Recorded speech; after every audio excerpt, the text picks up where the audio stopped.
So on the 11 rack, you have a couple options on how your knobs here get displayed. Right now I have it set to knobs. I also have it set to latch, which means a parameter won't be changed until it is engaged or it comes within a certain amount before the knob starts to change. That keeps my knobs from jumping around. So here's the gain. You see that the knob is almost like on 10, yet the gain's set on 5.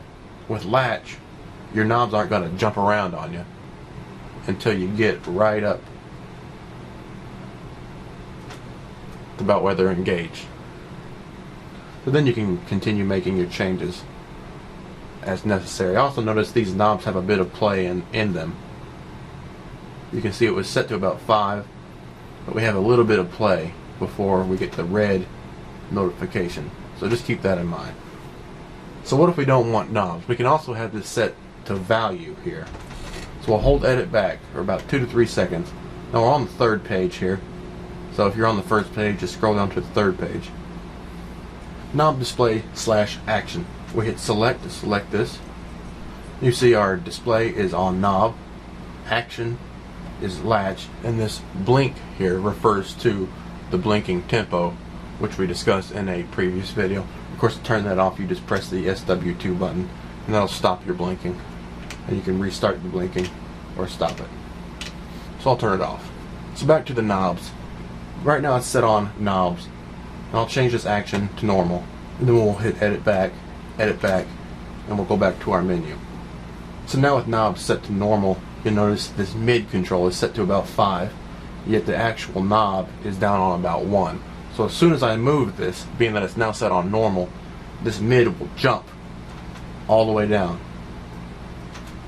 as you can see there. And of course it turns red, which indicates that we have made a change. Now when you first get the 11 rack, it's probably going to be set on normal. Like I said earlier, I like latch. That way when I'm adjusting a parameter, I'm not having a giant increase or decrease in sound. So we'll go back, we'll hold edit back about 2 seconds, go back to knob display action, and we'll set this back onto latch. Now we'll look at display here. We have knob and value. If we have it set on value, then you see we have the values stay on the screen, whereas if we had knob, the value would show up while we're making a change and then go back to a knob display after the change is made. On value, it stays on the value.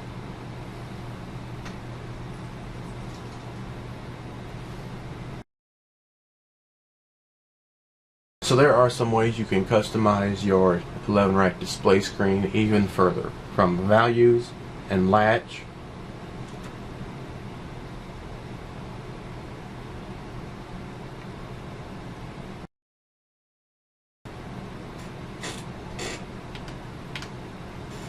to knob,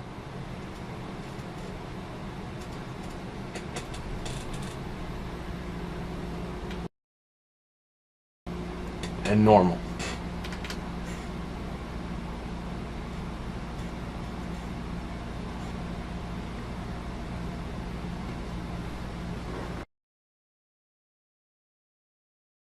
Also, let me mention that the changes you make in your knob action also affects the knob action of your effects and things like that. So now we have it on latch and value. So if we hit edit back once and we go into our control area here, here's the distortion, and we'll hit the controls. Now you can see we have values displayed and not knobs. It's also on latch. And again, the green indicates that we are controlling an effects parameter, and red is always means we have made a change and need to save. So if I were to go back here to knob, display action, and change this back to knob, and go back to our distortion, now we have our knobs.